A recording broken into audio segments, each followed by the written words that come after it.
It's time to get technically funny with the legendary Sinbad and director Jason Aron. I know you love that intro. Who loves that intro more than you? Nobody. What's going on? This is technically funny. It is Tuesday, August 20th, 2019.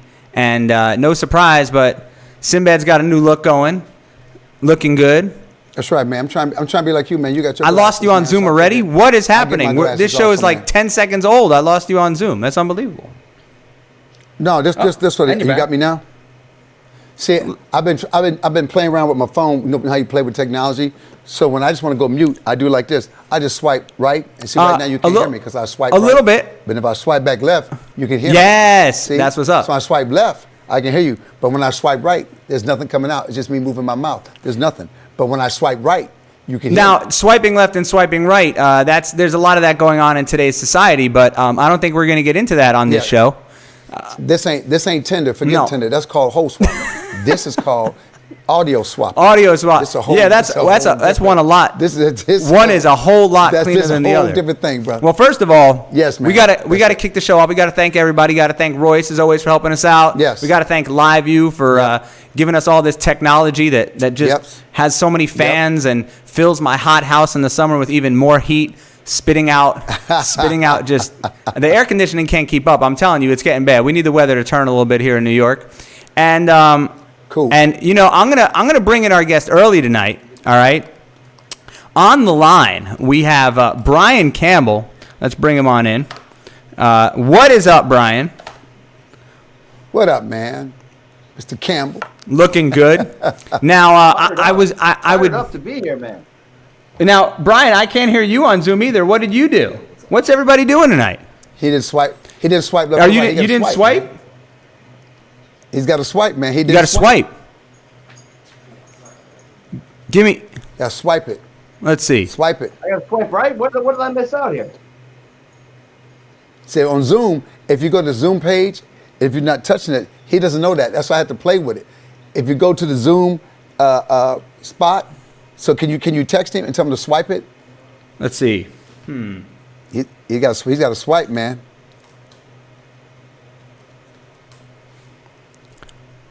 Now, while Brian fixes that, usually I would. Nope, not yet. We had you before. I wonder what happened. Where'd you go? No, because if you jump up, if you change. There we go. There it is. Did you have to swipe, man? There's a lot of swiping going on this show tonight, I got to tell you. Yeah, man. Yeah, bro. Now, you got to swipe it, baby. Little swipe right. Exactly. Yeah, see, he did it. We need a little swipe. We need more swipe right in our lives. Happening, brother. We need more swiping right. That's right, brother. That's what's up. Now, Brian, I would usually introduce our guest and say where they're from, but there is no man that works for more outlets in the fight game than you. I mean, where can we find Brian Campbell?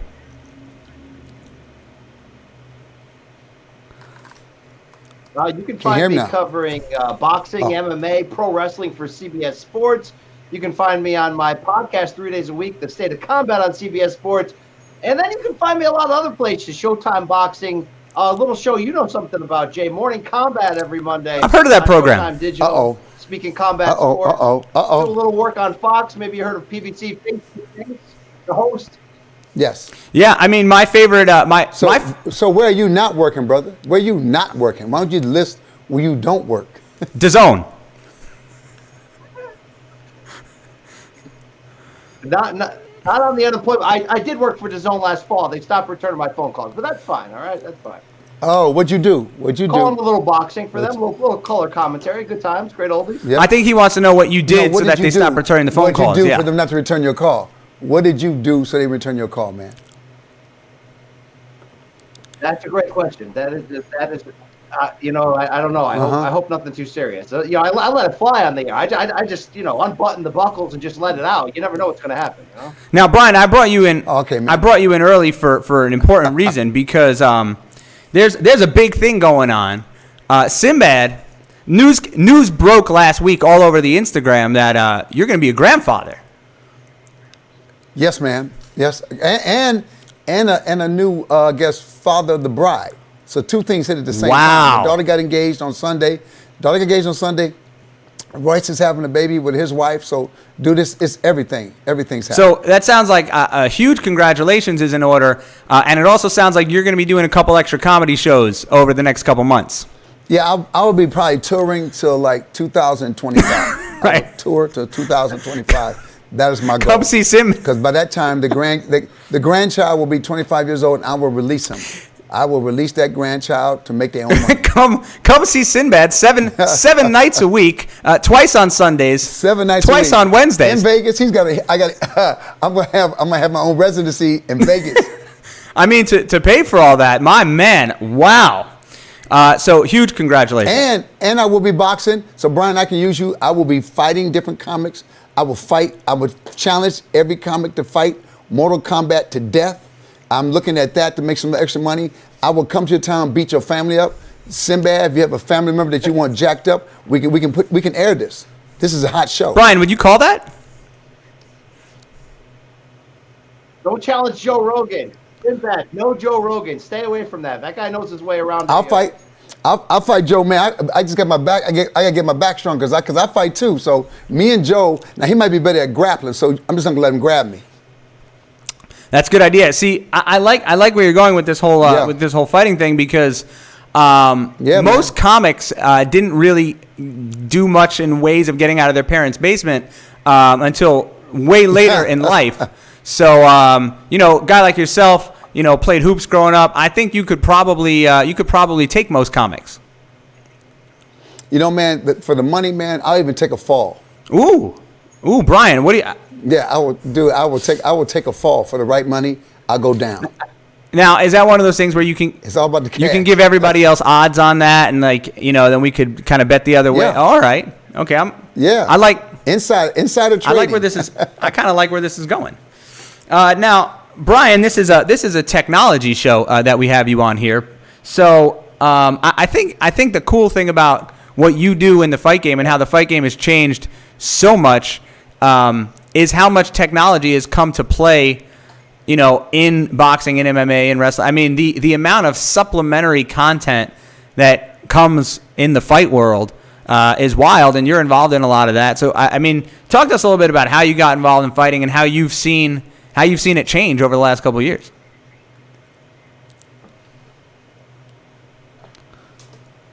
It's a great call. I mean, I got involved in being a fight fan as long as I can remember, but working at ESPN for upwards of 12 years and sort of getting to a point in a career like a lot of people do, going, what do I want to do? I don't want to work third shift anymore. What do I want to do with this life? And boxing was my passion, and it was an easy thing to go after in terms of being natural. You can't really avoid the things you love. You can't choose who you love in the end. You know what I mean? And people telling me, don't go down that road. There's no jobs. There's no money to be made.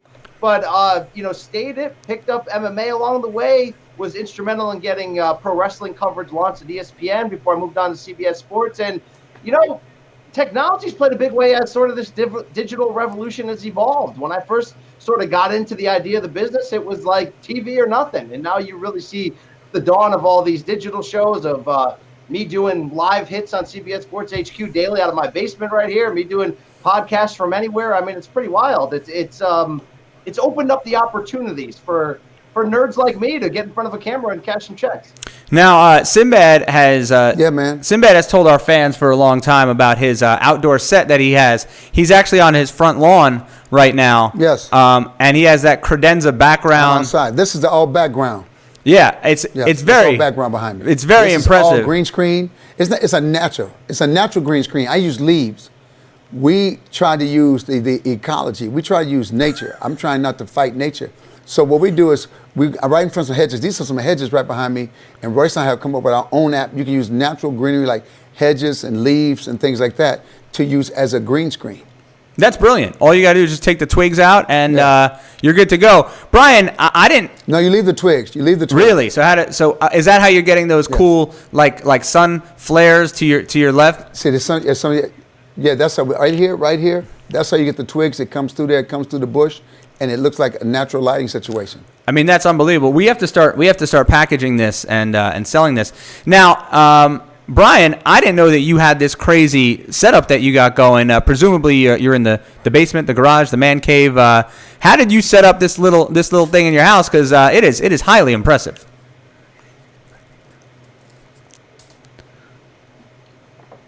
Yeah, there were some two grizzly-looking fellows who came over and really helped me put this all together. Got a nice little webcam on a stand in front of me. Got a couple lighting towers behind that. The playback screen next to it. The old IFB and the earpiece, the lapel mic, little podcast studio to the side with a nice sound mixer. It may not be much in the grand scheme, but it gets it done. I don't know how much this costs. It's really all nerd speak to me, but I'm loving what it does for me. See, you're in a great spot. It's good, man. I like what you did there, man. Hey. I like the IFB. He's got the IFB, man. He's more real than us. We using these rocking these Apple, earbuds and everything. We got these AirPods, but he's got the IFB. Well, which makes it real. Yeah, but here's the thing, though. When Apple wrote us that big check and told us we had to wear AirPods, what were we supposed to say? I mean, how do you say no to that? I didn't get that check, so you must have taken the money and forgot I didn't get the money. Oh. So you must have taken the money and forgot you didn't share the money.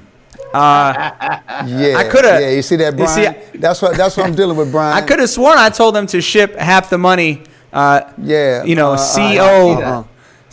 Sinbad, Los Angeles, California. It must still be in the mail. I know you guys have had some some earthquakes, and yeah, we've had some stuff. It probably slowed. That money didn't come. That DeLorean, go back in time. Come on. Yes, that's right, that's man. A funny mention. Now, Brian, what's the first thing? Brian, what's the first thing for a sporting event? What's the first thing you ever said? Let me talk about whether it's a broadcast or podcast. What was your first thing you say? Hey, man, I can do this. This might be my thing.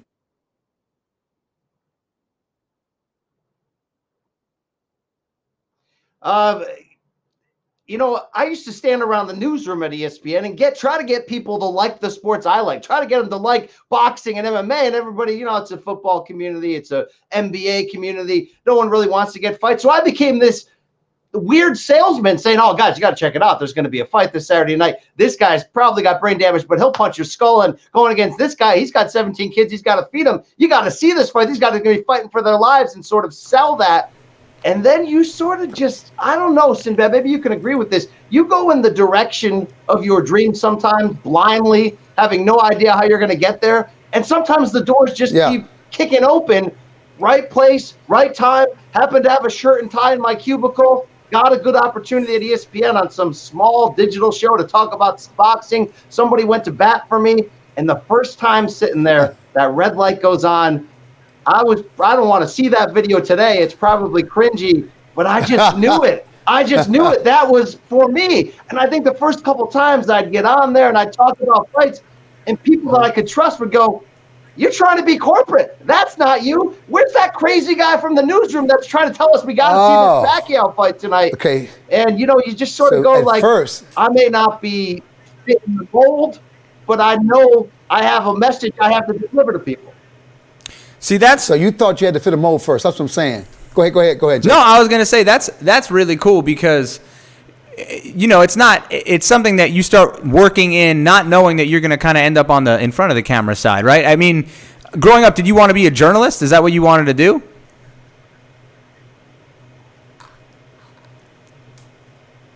Yeah, I just wanted to cover high school football and just be a part of sports in some way. I mean, I think anybody that gets to a point where they're like, okay, I can't play this on a high level.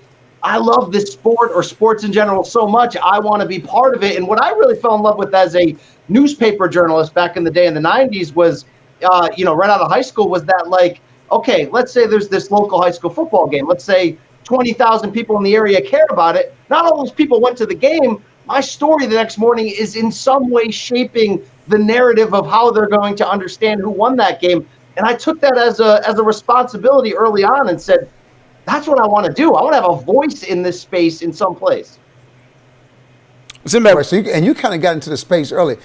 If you guys see me looking down, it's because I think this is the first time, because usually I just have my iPad in front of me, but I was doing a podcast earlier, but I got my computer set up, and I'm actually getting a chance to see people talking to us. So I'm replying to some people because, if we're here live, we might as well reply to people, man. We got a fight guy here. This is different for us because I love fight commentators.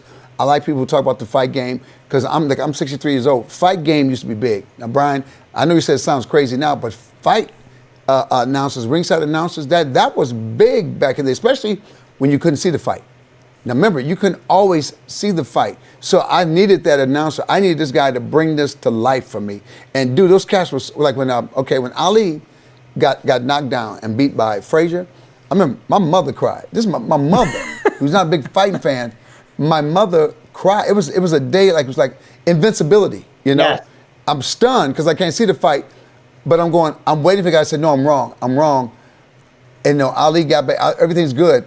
And I'll never forget the quiet and the somberness in his voice, like, what we've seen right now here is Muhammad Ali. We thought undefeatable. And dude, my heart was broke.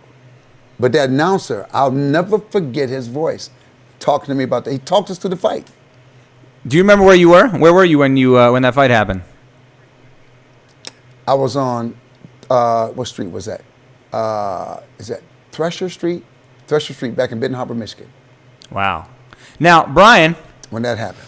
Yeah. Brian, what's the first fight that you remember seeing, you know, growing up where you said, I love fighting. I want to cover fighting. I want, you know, this is for me. What was that for you?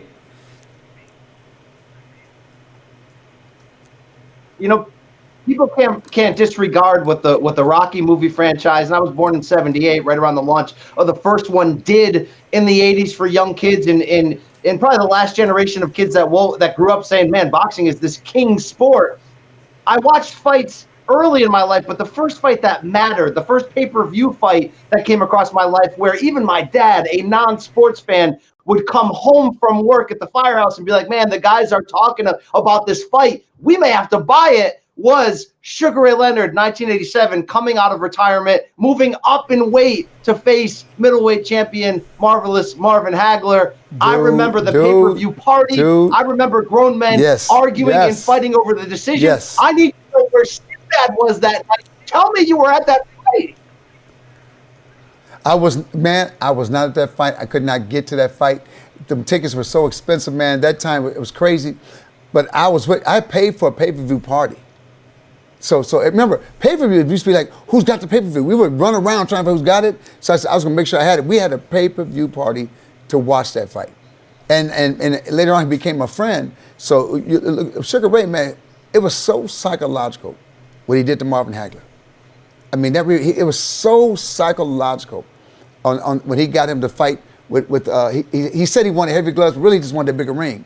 Remember, he just wanted the bigger ring. He didn't care about the glove size. So he gave Hagler what Hagler thought he was fighting for, but he wanted that bigger ring so he could make the man chase him.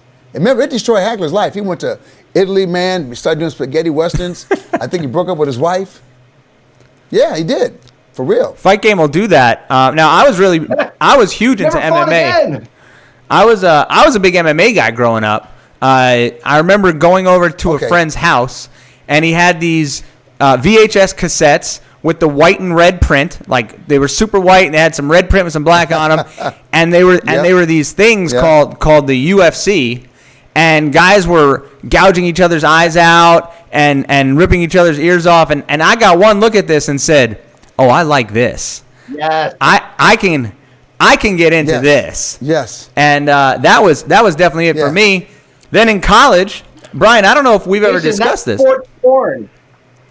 Yeah, I mean, essentially, there was some of that too, but this is a family show. So it took me a while. It took me a while for MMA. Remember, because I'm from the Elkhart, Indiana sports, Fight Game Wrestling. Sure, yeah. I mean, I was a wrestler, pure wrestling fan, and I couldn't understand when I saw these dudes beating the hell out of each other. I said, these are just dudes I know who fight in the bar. But know what changed it? God, remember, Brian? The Gracie brothers brought their little brother to show him what grappling could do. And they brought Roy Gracie in. Remember, they come in with Roy Gracie. It got to the point guys just didn't want Roy to grab him. It wasn't even about fighting him, because once he got his hands on you and he wrapped him up, that's when I said, Gracie brothers, I got to learn this.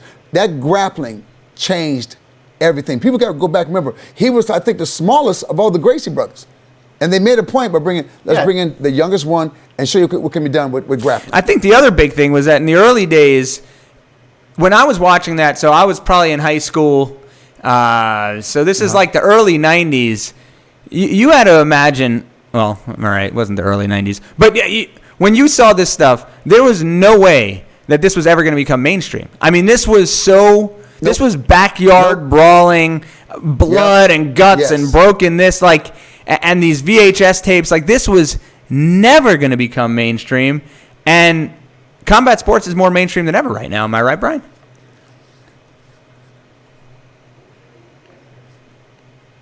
Yeah, well, you know what this was when UFC came out? You remember in the 80s, you could go to the video store. I was in elementary school, so you'd get a couple kids together and we'd walk down there. You could rent something called Faces of Death, where probably looking back it was fake. But in that moment, you were like, I'm going to see a grown man die on this tape tonight. Get you popcorn ready. I feel like UFC was sort of the real sports equivalent of that. Yeah, I believe, I don't remember who, but I do believe, weren't there deaths in early UFC or in early cage fighting? I believe there were deaths. I don't know. There might have been a death. I know there's some bad beatdowns. Remember, we used to have the octagon even before MMA. There was octagons where they put the cage up and they said no one gets to leave, and guys were bleeding. They would climb up to the top of the octagon. But remember that cat that I think he had to pay a fine and went to jail that did bum fighting? Where he would pay bums. He would videotape homeless cats and bums fighting. Yeah. And record it. And was like, that was kind of like early. It was insane. It was insane. I hope he's in jail for what he did. But that's how it was. It was the Wild Wild West of MMA. When did the MMA become a mainstream thing? You know, I mean, it was with the UFC. Obviously, the UFC has kind of led the charge on MMA, even with the competitors they have now. But when did that become mainstream?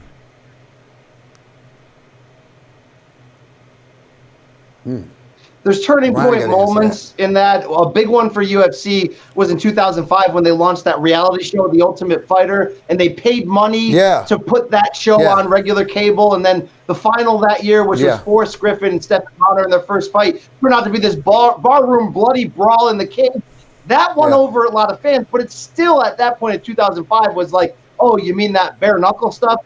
By the way, my dad, not a sports fan, as of 2 years ago, still thought UFC was bare knuckle and you can like punch people in the crotch. So I know people are slow to come around and get it. But you want to talk about mainstream? I think around 07, 08, when Chuck Liddell was on the cover of like ESPN, the magazine, Sports Center, or Sports Illustrated, and those pay-per-views started to feel like boxing pay-per-views, and they were getting the traffic of boxing pay-per-views.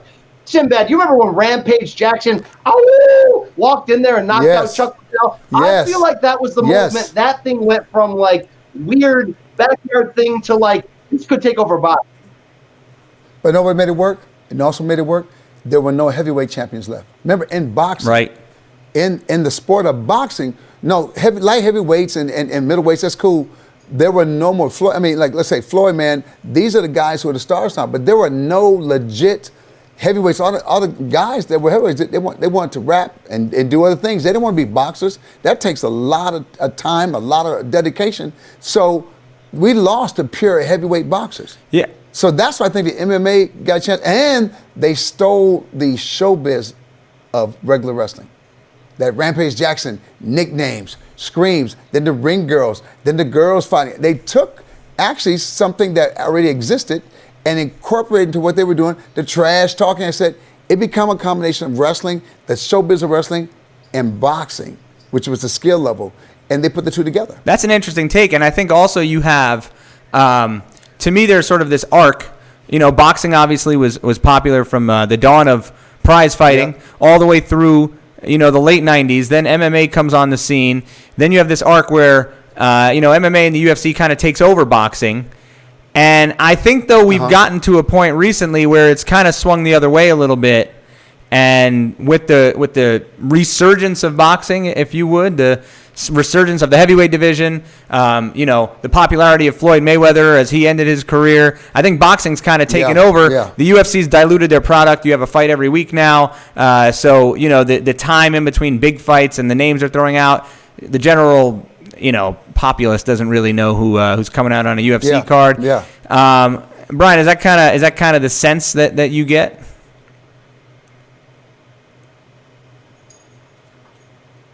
Yeah, no doubt about it. Look, what made UFC work right away, and Sinbad sort of nailed it, when boxing's heavyweight division went away. As Bert Sugar used to say, when our best American heavyweights were playing linebacker in the NFL suddenly because they weren't growing up anymore in the inner city with the boxing gym on every corner wanting to be that, then there was an opening for MMA. And why it worked this way, because Dana White, you got to give him credit, he's a genius, comes from boxing, was a boxing trainer and a boxing super fan. He started to look at MMA, which they bought when it was broken. It couldn't get on cable. It was dead. They said, what is boxing not doing that we should be doing in MMA? Well, here's what you do. You don't pay the fighters a lot. You make the best constantly face the best. You're going to start to bring in fans. Like Sinbad said, you give them the nicknames. You do all the show that comes with it. Well, dilution was sort of inevitable. And UFC's getting sold for that many millions of dollars. I think we're bringing boxing back now. The relaunch of the heavyweights mattering again, certainly big. I mean, you got guys that are over 6'7", they can talk, they can punch. But boxing's back on regular TV again. And that's the key. And, who watches TV the most these days?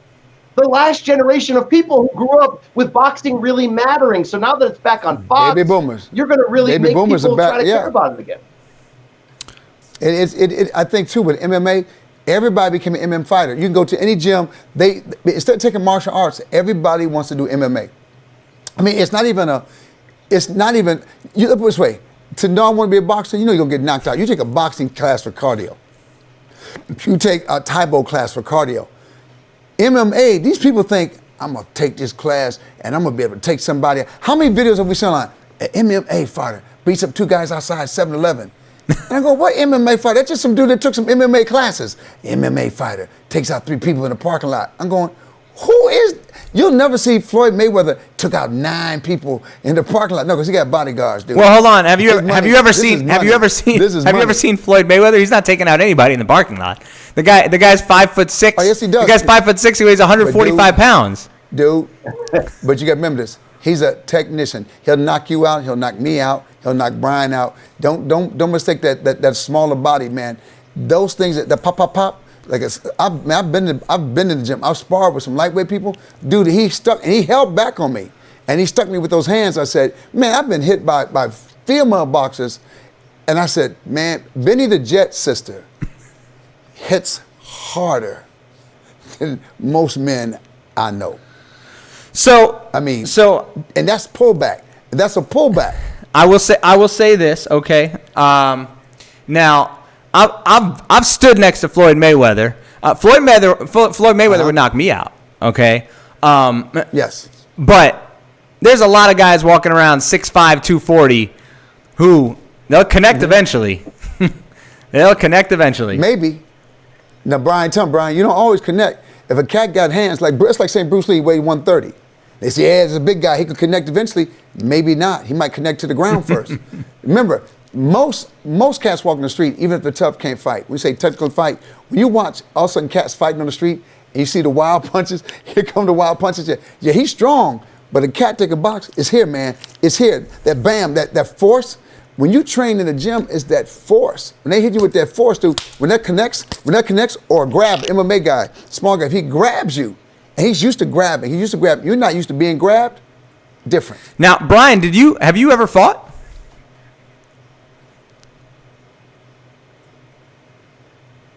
No, not professionally or amateurly, but what really made me a crossover from like a pretty good boxing fan to like an insane addiction, almost like, wow, that's like foot fetish porn to you. Like, dude, you're all in on boxing. I had a friend who got into kickboxing. He turned his covered outside porch into a boxing gym, and we started sparring 3 nights a week, and we're doing that's too funny.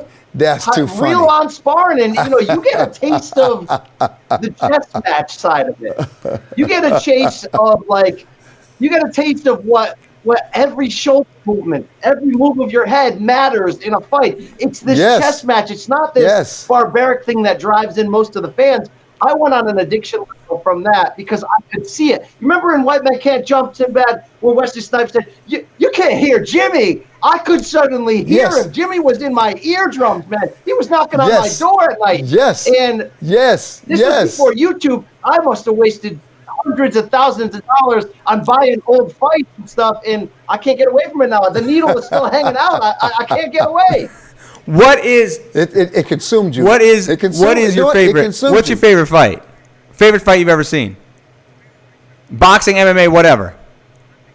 My favorite boxing match of all time, without question, is the first Arturo Gatti and Mickey Ward fight from 2002. It aired on HBO. It was in Connecticut, right down the road from me. I had no idea at the time that it was going to turn into that. Why is that 10-round fight just live in the heart of so many boxing fans? Because not only was the action Rocky movie-esque, it was a great all-time slugfest, but there was character moments. There were so many moments of Arturo Gatti getting dropped by a body shot, having no business getting up. You could see the anguish in his face. Yeah. He couldn't move. Yeah. He couldn't breathe. Yeah. And he willed himself back to his feet. And when you have fights, it's not the violence that people actually crave. What they crave are the character moments. Somebody showing almost a superhuman resolve, because we can all relate to being down in life. I know, Jason Aron, you've lived a glorified, blessed life, brother. You've got documentaries that are award-winning. But some of us, like Sinbad, he had to go AWOL in the Air Force to get where he is today, all right? Some of us had to grind, brother, and we can relate to that. No, we can relate to, can you get back up? When we watch boxing, when there was no reason, when Ali fought Foreman, the reason that always be the greatest to me, when Ali said later on, he said, I think Foreman broke my ribs in the first round. We're watching this fight, and nobody's know how Ali is taking this brutal. I mean, even his own corner, how's he taking this? Even Foreman said, I'm looking at his face, and he's not wincing. He said, I'm hitting him, and I'm hitting him, and I'm hitting him, and he's not wincing. To me, man, that was just it's a man who should have lost that fight. He should have lost to Foreman. That fight and the first Sonny Liston fight, man, were just pieces of work to me. You know, there's another element to it to me. And, Brian, I don't know if we've talked about this, but I fought for about 8 years. I started in college and fought through my 20s. My last teacher was UFC fighter Uriah Hall. What? Yeah, Uriah Hall. What? Uriah Hall was my last teacher. Current UFC fighter. Yes. These are true stories. I mean, I got the photo and video evidence to prove it. But for me though, I never thought of. Of course, Jason took MMA fighting. I have to spread the word.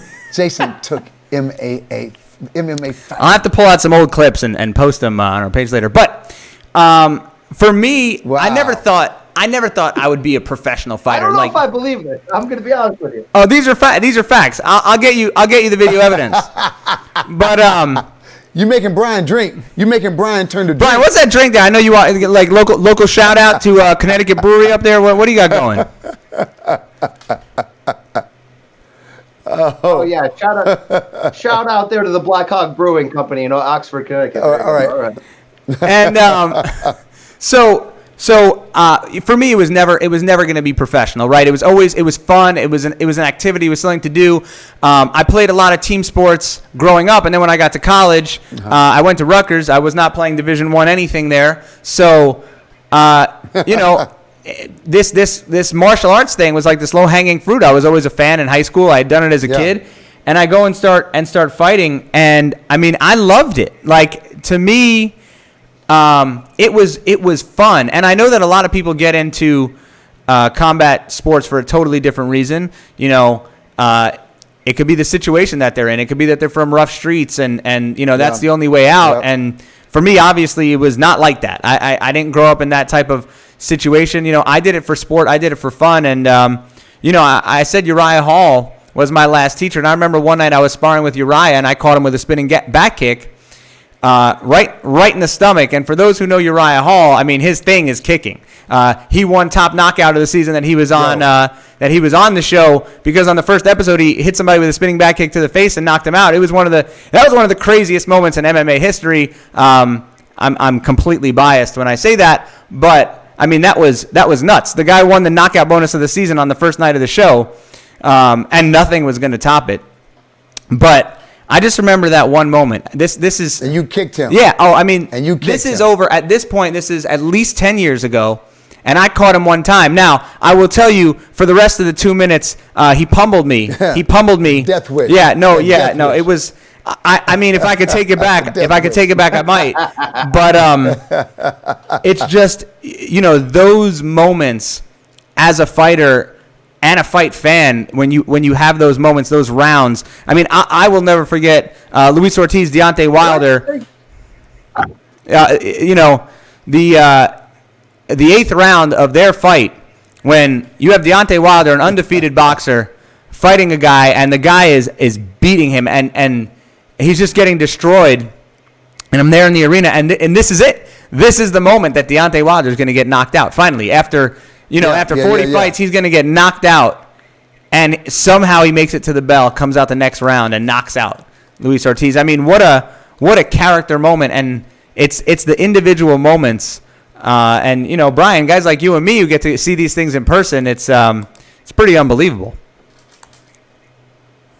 But that moment defined Deontay Wilder. That moment defined him. That he was beast mode. That made him beast mode, man. That's beast mode moment.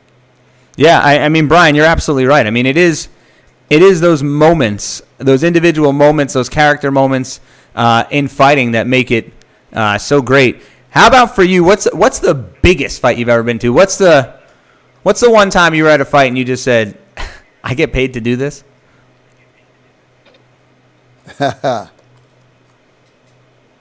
Yeah, certainly. Look, my first Vegas fight was 2013, Floyd Mayweather and Canelo Alvarez. We won't look back at that fight as sort of a monumental one on the level of what became, of course, Mayweather-Pacquiao and then Mayweather-McGregor. But you got to remember, at that point in 2013, we hadn't had a super fight in boxing since 2007 when Oscar and Floyd got together. So there was this real lonely period there where we didn't have one of those true crossover pushing 2 million buy pay-per-views that everybody's going to be at. That was my first time in Vegas, my first time covering a fight on that level. So to be in that arena that night and see the lust of the crowd, like, our sport matters again. This is here. This is happening.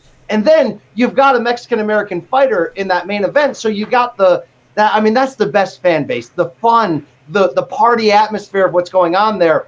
There's an experiment I like to do, and that night was the first time I got to do it at the MGM Grand, where when I'm sitting press row ringside and I'm right near all those rich and very expensive seats and all of Sinbad's friends are all hanging out around there, I like to go off to the men's room and I like to play, let's try to find somebody who isn't famous. I got LL Cool J peeing on the left of me, P. Diddy on the right, that guy Mini-Me from Austin Powers, Vern on his little machine. Vern Troyer, coming in behind me.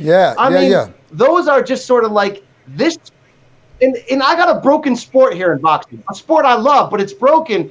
And when they have those moments that it's front page, that Tom Brady's on the private jet to get there, that it matters that much to so many people, it carried from there to Mayweather-Pacquiao to Mayweather-McGregor. Those are the three big events where I was just like, that was a special thing to be at. And, Sinbad, they say it, and I agree with it. The last 10 minutes before that opening bell of a big-time boxing match, I'm sure you've been in the arena for plenty. That feeling as a fan in there during the national anthem, the introductions, you see the fighters walk out, you see that look in their eye. That's a drug, man. We've all dabbled in a few, but that's a drug. And you feel like you're a part of it. You feel like you were part of this gladiator. It's like being a gladiator. But this is the funny thing about boxing. Let's go beyond that. You say like all these entertainers. Dude, it brought out every pimp, every player, every color, every colorful. Remember, boxing and entertainment and players and streets brought everybody together. You couldn't hide from it. If you was this rich dude, you had to sit with this guy who might just been a player down the street, or a drug dealer, or a cat that made money, or a cat saved his money up. It was everything. The people at the fight were just. I wanted to see that, because the fight might not last long. It was all that pre-hanging out before the fight that made a fight worthwhile. Yeah, a great example is Mayweather-McGregor that you bring up. That was I'd been in boxing for a couple of years at that point, and that was the first time that Showtime gave us a lot of responsibility on the digital side of what we do. We were the only coverage of the press tour, so our stream and our feed and our show was going out to the satellite media, and we would do a show. We were in LA and then Toronto, New York.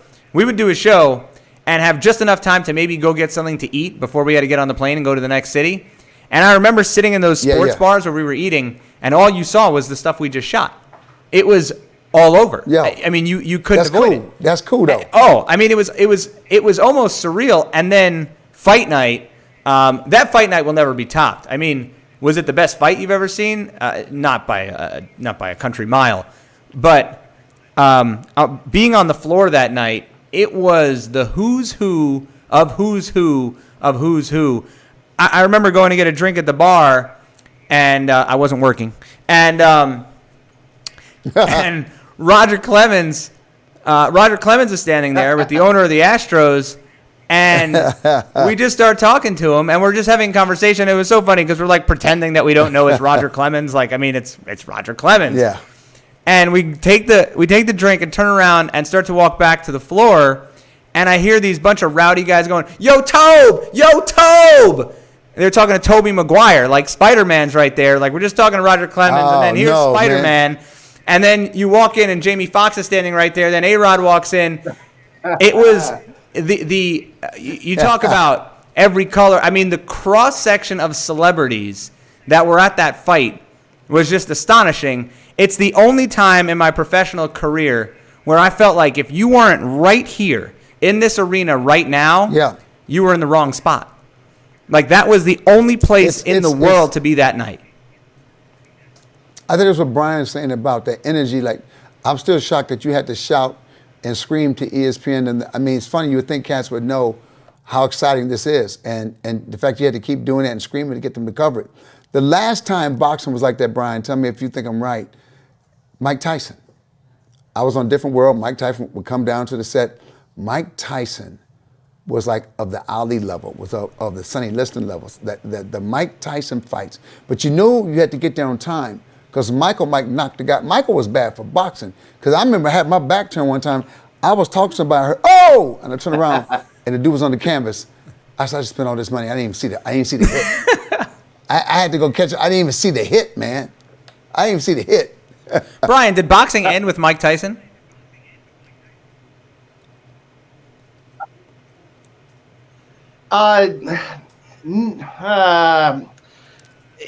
You're asking a very tough question right there. It took a hard fall, and let's not forget Mike Tyson coming out of prison in '95 sort of spawned another little arc right there. I mean, Mike Tyson went from hero in the '80s to straight up villain in the '90s. So if you're someone like me, where you adored him as a kid in '88, you had the video game. By '95, you're in high school. You're a little counterculture yourself. He's your new hero. But here's the deal about Tyson in the late '80s that people don't know unless you lived it, right? It's sort of similar to Bo Jackson. Unless you were there during those couple years watching it. Yes, that's right. Tyson transcended boxing and sport. He was the biggest star celebrity in the world. It was really like Ali, Jordan, your biggest movie star of the moment, maybe the president of the United States, and Mike Tyson. Those were like the 5 biggest, most famous people in the world. And also that coach on A Different World. That guy was pretty cool too. But I mean, it like anyone that didn't live it wouldn't understand it. That it was a moment. It didn't matter who he was fighting. He could be fighting Irish Peter McNeely, that slob coming out of jail. But you had to be there, man. You had to see it. And I don't think we've had anyone even close to that. As great as Mayweather is at selling himself, we haven't had anyone even close to that as a true, almost Tiger Woods-like singular attraction that defines the whole sport, that when that person is on the TV screen, whether they're in handcuffs, whether they're fighting, whether they're sitting down with Barbara Walters and the chick from Head of the Class just emasculating him, you had to be there watching that. You know, it's so funny you brought up... And you said, I was going to say, it's so funny you brought up Tiger Woods because literally today, I was having a conversation with a bunch of guys who were between 23 and 28. And we were talking about the best athletes of their generation, and they all seem to think it's Tiger Woods. And I said, well, what about LeBron? Oh, well, he doesn't have enough championships, and it's just. It was. I mean, that's see. Don't get me started at LeBron and championships. You don't pick the team to win your championships. You don't. That means that Allen Iverson wasn't this. That means even Charles Barkley wasn't. Karl Malone, John Stockton only had the one ring in base. Yeah, I didn't want to hear. That's a young cat that don't play sports. I ain't got time for a fan. That's different. That's different between a fan and a guy that understands sports. I respect an athlete that has ability. I mean, let's face it. If Garnett had not had a chance to leave Minnesota and go to Boston, he'd have been in that hell of no rings. And it wasn't his fault that he was in Minnesota. So nobody blamed him. I look at LeBron. I think what LeBron almost did wrong, he could make anything look good.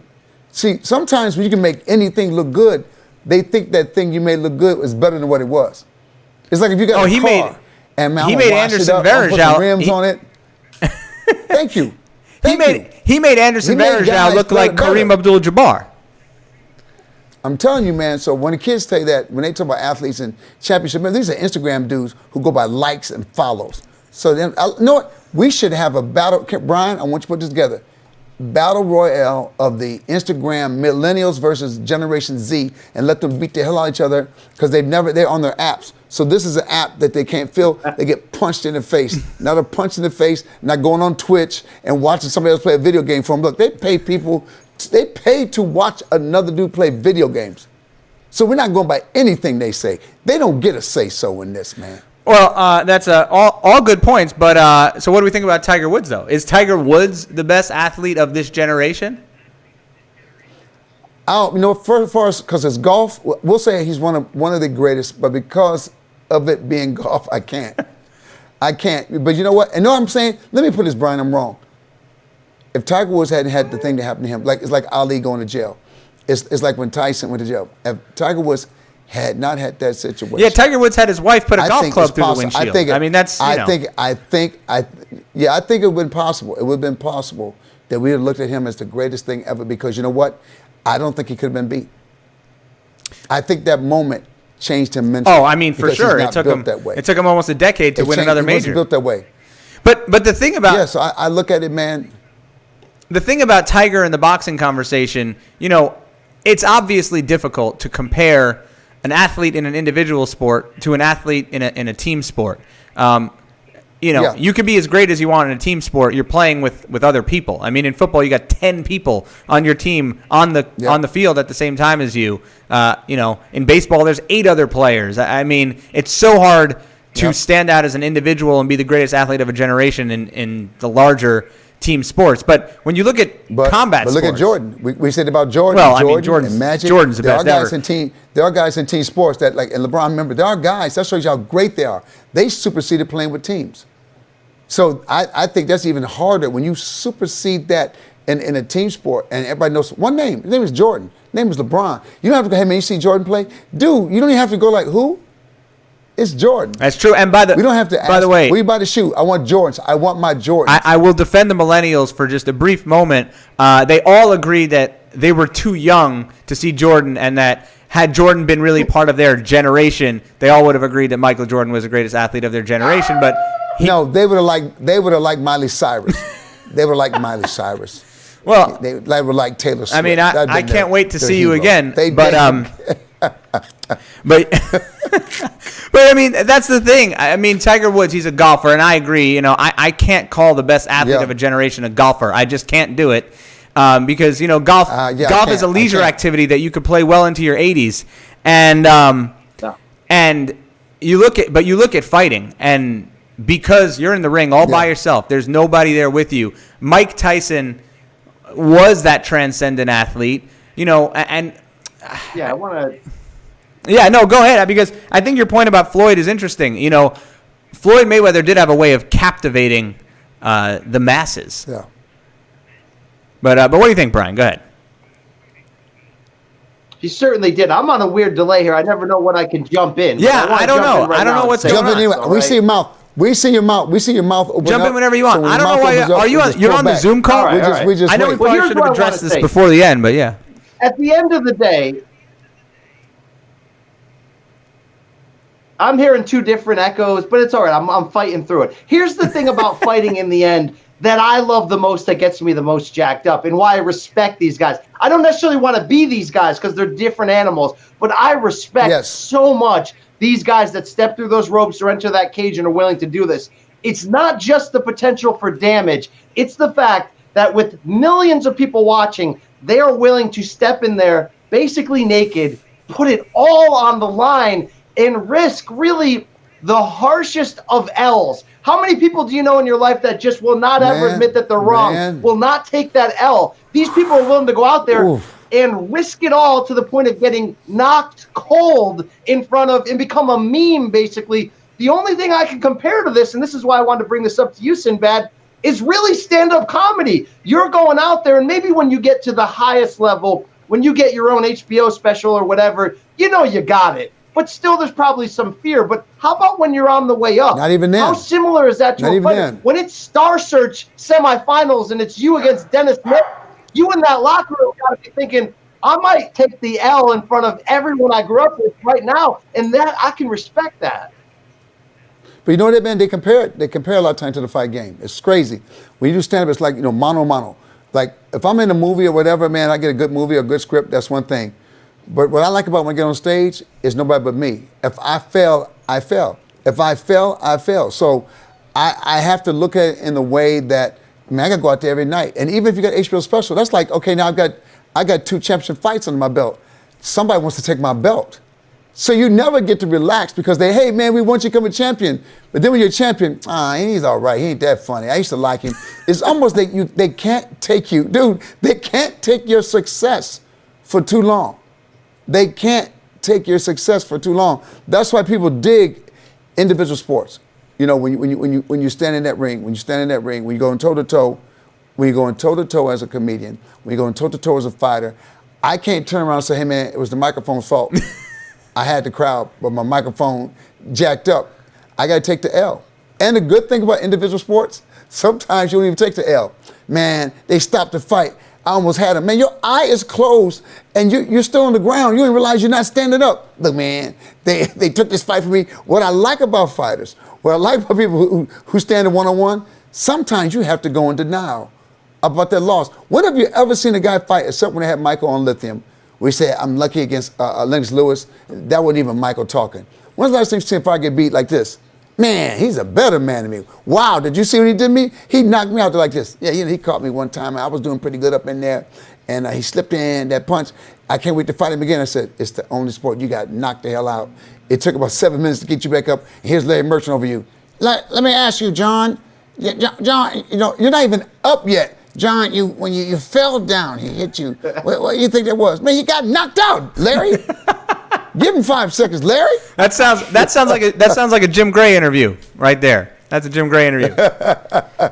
Brian, you said Merchant would get right on you. Brian, you said one very interesting thing in there about those are different kind of animals. And to me, as a fighter, as somebody that competed in tournaments, I mean that's something I knew immediately. There's a difference between doing it for sport and doing it for fun, and doing it to survive.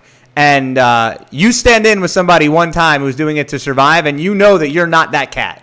You know that that's not you. This ain't for you. Yeah, hey, listen, I'll do this for fun. I'll go to class. I'll get some exercise, but there is no way on God. I mean, it was too fun. I would smile too much. I enjoyed it too much. But most professional fighters, I mean, they're killers. That's the only thing they know. It's killer. Dude, it's kill or be killed. Now, Brian's right there. You right there. When you look at a man, there's nothing in his eyes. He's looking at you, and there's nothing there, and you're like this. Oh, Jesus Christ. I should have gone to the movies tonight. This dude don't even see me. He sees the end of the fight. It's like fighting somebody. Forget being a professional fighter. When you're on the streets and you're talking trash, and you realize this guy ain't said nothing to you, he's like, well, hey, do what you got to do. When a guy goes, hey, man, do what you got to do, that's the guy you apologize to and say, hey, man, I was tripping. I was feeling myself, and I just want to buy you a drink. That's not a bad move. Yeah. So Sinbad, it's a different man. I know you have to go to I know you got to go to a premiere tonight. Anything fun? Anything we should be on the lookout for? Well, I'm going to Greensboro, North Carolina this weekend. I'll be at the Comedy Zone. Next week, I'll be up in Portland. But I will be fighting people along the way. I'll be fighting in airports. I'll be fighting in line. If I'm in TSA, you get in front of me, I will knock you out. If you're in the clear line, I will knock you out. You know, I pick my moments. I pick people with kids because they're not paying attention. I like to find big families, knock out one of the weakest members of the family, and get that spot. That's my technique. That's what I do. Well played. And Brian C. Campbell, where can we find you?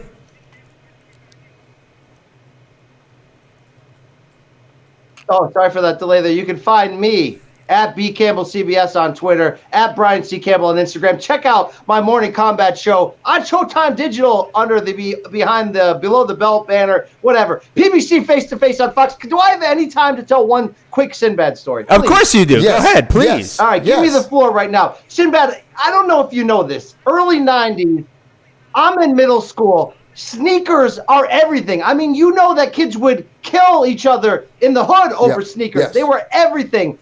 I hit a rough patch 7th and 8th grade. My dad was out of work. We didn't have the money. I'm wearing like LA Gears. I'm getting heckled at school. I can't afford Jordans. Like, you know, when you're in that mindset, you're 12, 13, you'd give your left foot for a chance to wear Jordans if your parents couldn't afford them. We were living in an apartment. We didn't have it. But then one day I turn on the TV. I see Reebok's back. They got Reebok Blacktop, and they got Sinbad pimping them. Yeah, the guy from Necessary Roughness. That guy, he may have seen Kathy Ireland in the shower. I still got to ask him about that. But here's my point. I thought those are relatively reasonably priced, and they look kind of cool. Yes. So I get the white ones. Yes. They got the brown and the tan on the side. They look like they're straight off the you know. You got that big tag with the chain on it. I left the chain on. I go into school thinking, you know what? I can't afford Jordans, but I can wear these Sinbads with pride, man. And I walked in, and nobody cared. It was like I walked in with some Avias or something. Like I walked in with just like people were just like, oh, hey, you got new shoes? So Sinbad, I thought we had something there together, man. I was so proud. And then they just... We did, man. You know? No did the commercial with me? Who? Dominique Wilkins. Reebok Blacktop pump-up tennis shoe. Reebok Blacktop built for the outside game. Dominique Wilkins was with Reebok. You could pump the shoes up. When D. Barnes, when he dunked, covered his eyes, he pumped his Reeboks up. So you was on to something. And Dan and Dave from the Olympics, they were in the commercial with me on the Reebok tip. Mine were the basic. Mine were like the... Oh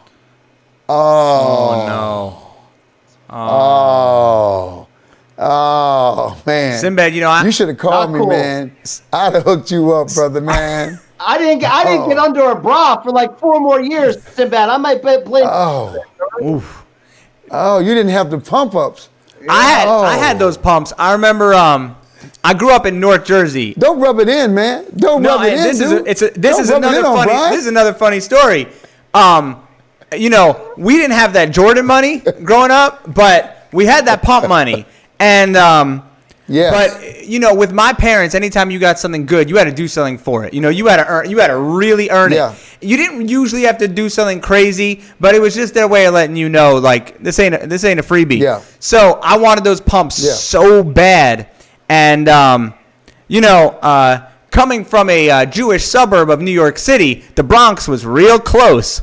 And I remember my mom took me into the deep hood to get these pumps, where when you walk in, there's only one sneaker on the wall, and it's wrapped in saran wrap, 19 layers of saran wrap around the shoe. That's where I got my pumps. That was it. I'll never forget that. I mean, we're going back over 20 years. The saran wrap on the shoe. Oh man. That's how you know you are not in Kansas anymore. No, man. Oh my God, man. I'm sorry I messed your life up, Brian. I wish I could have told you if they're not pumps, they're not real. I wish. Dude, you could put a little bulb on it and act like it was a pump. You should put a ball on it. Should have gone to a toy store. It's so true. You know, you should Google the ball. Campbell, let me tell you, if they had eBay back then, you would have been that kid on eBay. You would have just bought the broken pump head and then just crazy glued it on the shoe. That would have been. What size shoe you wear, Brian? What size shoe you wear, Brian? Because when you sit down for spin the bottle, you don't have pumps on. 11 and a half. No. 11 and a half. I'm going to send you, I don't know if I have to go to 12. I don't know if they get the half sizes. Man, I'm going to get you some Reebok pumps, man. And I'm going to send it to you, man. Score. I'm going to send you some pumps so you can walk with pride, man. Dream come true. Yeah, you know. I'm going to get you some, bro. It's. Make sure I get the address. Give it to Jason so I can get these and send them to you. How many pairs do you have in the closet before we sign off? I mean, how many left? How? He can't wear mine. I wear 14. Oh. But there are still a few of them out there. Okay. All right. Wow. All right. So you just got the hookup. I still get the tag. He's right. I kept the tag on. You never take that tag off. And I remember my mother almost took the tag. I said, don't take that black top tag off. Yes. Brian, do you take the sticker off the hat?